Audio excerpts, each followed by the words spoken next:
Well, we talk all the time about, hey, you need to have a good lender on your side when you are looking for your next home and trying to secure that mortgage. But how do you know if you have a good lender?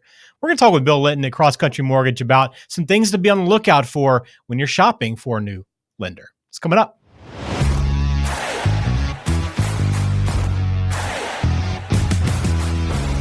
Hello, welcome in. Glad to have you on our YouTube channel once again. I'm Ben George with Bill Linton at Cross Country Mortgage. He is the regional president there in Chadds Ford, Pennsylvania, and we talk all kinds of mortgage, home buying, refinancing conversations on this channel. So if you are interested in that, please hit subscribe. Today we're talking about how to find a good lender, Bill, and this could be a pretty simple and quick conversation. Bill, I could just say, hey, just make sure the name is Bill Linton, and we're good to go. But we're going to go beyond that, right?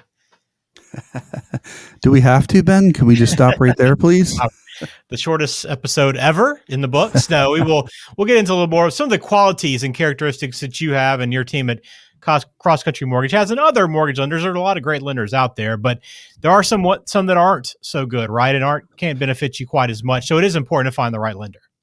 Yeah. So I always say I feel like we do a really good job, and our goal is to do that. We work really hard at doing a really good job for our customers.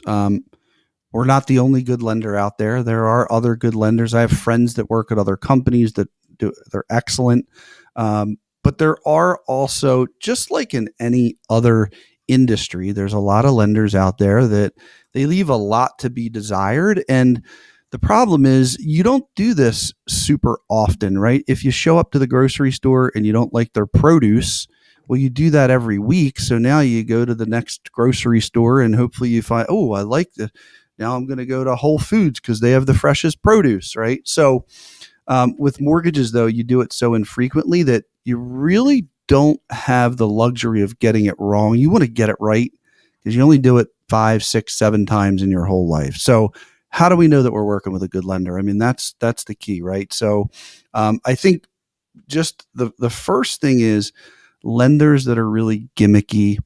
And when you talk to them, it's kind of the situation where if they're trying to immediately sell you something and telling you how great they are, that's not a good sign, because imagine that you show up and you're on a parking lot, an auto dealer lot, and you're looking at a car and the salesman says, hey, let me show you this car. And you haven't told him anything yet.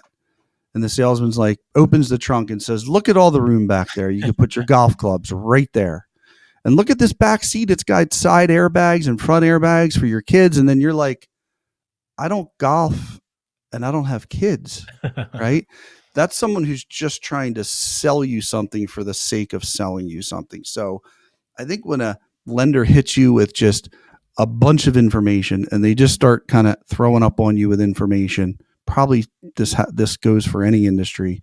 Be careful because they're not really interested in you. Yeah, so true. I like that. You paint a good picture, Bill. I can kind of envision what you're talking about there. So let's go through some of the other things to be on the lookout for to make sure that you are working with a good lender. What else is on your checklist? Well, I think that one of the things that you want to make sure is that they're asking really good questions and they're going through a process of discovery to learn about you. So it's basically, hey, I need to know, what are your goals? Of course, I know you're trying to buy a house, but tell me, what's the time frame? Well, I want to do it within 6 months. All right, what's driving that time frame? Why is it within 6 months? Well, our lease is up and we don't want to rent anymore. Why don't you want to rent anymore? Because we're sick of paying somebody else's mortgage and we need more space. Awesome. And so what happens if we get towards the settlement date and you haven't found a house? Can you go month to month?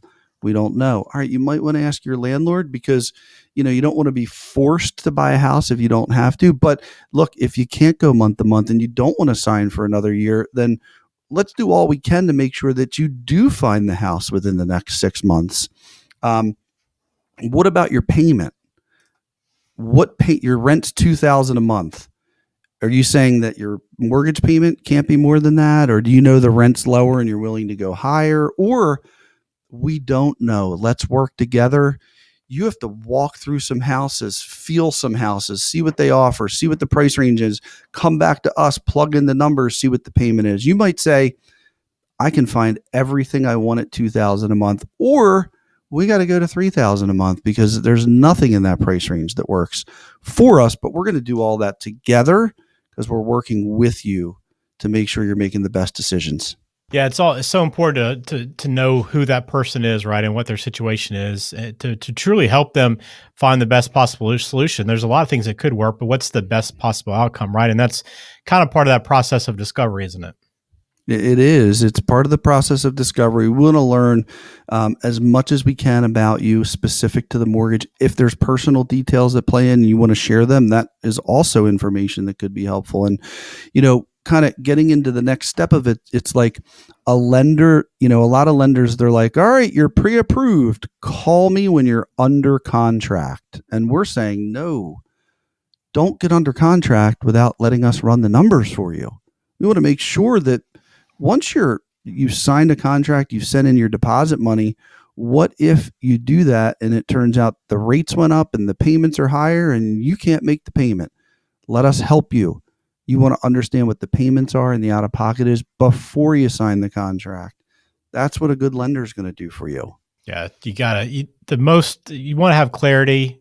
You want to have transparency. I think those are all big things, right? And that's what a good lender provides. Is you're going to have all those numbers. You're going to kind of know what to expect. You're not going to be caught off guard the last second by something changing. Yeah, and I think that a big part of that is we're going to give you the loan estimate up front so you can see where every dollar goes, all the costs, all the payments, what's in the payment, break it down. We're also going to guarantee our terms, right? We're going to tell you, hey, we've done all the research, we've looked at all the details, and we know this is what you're going to get when you show up to settlement, right? That is very different than a lot of lenders that just wing it, and midway through they're like, oh, your rate just went up 1%. And you can tell by, did you answer 3 little questions online and get a pre-approval and a loan estimate? Or was there a decent amount of work that went into the pre-approval?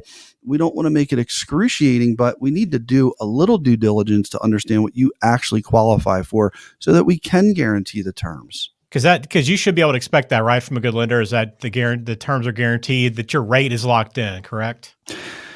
Ben, that's the other thing is most good lenders are going to lock in the interest rate right up front, because we're going to have the ability with most loan programs, not all, but most loan programs, if we lock the rate and the market gets significantly better and rates come down before settlement, we can actually float down your rate. You get the best of both worlds. If rates go up, you're locked in.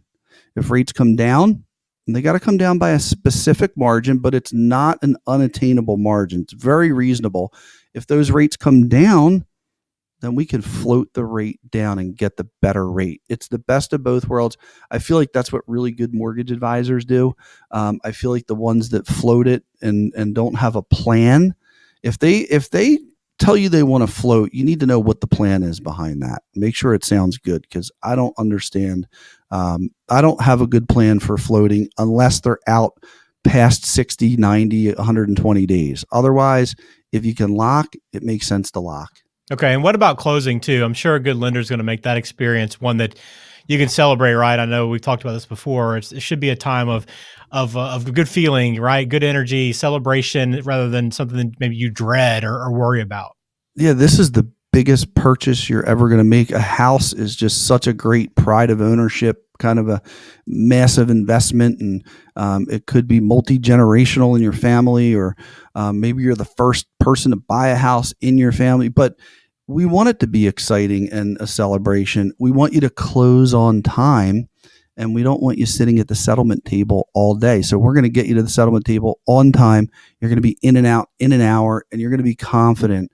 We're going to be sitting right next to you at the table explaining all the important details. Very good. Well, I do appreciate you kind of breaking this down for us, Bill. Again, if you want to learn more about Cross Country Mortgage and see what they can offer, the terms, the rates, all these things, get all the information, have the transparency, the process of discovery, all the things we've touched on today, Cross Country Mortgage will provide that experience for you.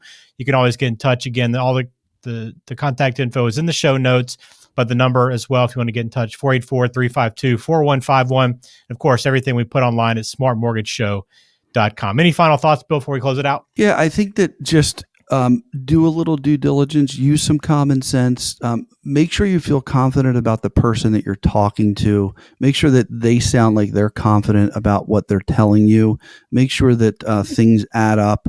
It's about micro agreements and people doing things when they say they're going to do them, or, even before they say they're going to do them. They can surprise and delight you. But if people are constantly late and constantly not delivering, and you've not committed to them, maybe you don't commit to them. All right. Very good. Well, I appreciate your time as always, Bill. Thanks for watching this video. If you have enjoyed it, please hit subscribe on the channel.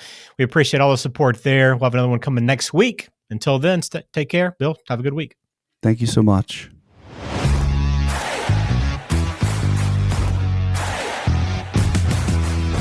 This program is for informational purposes only. Please consult a qualified professional before taking any action. Bill Litton is a loan advisor and regional president with Cross Country Mortgage, NMLS number 147060.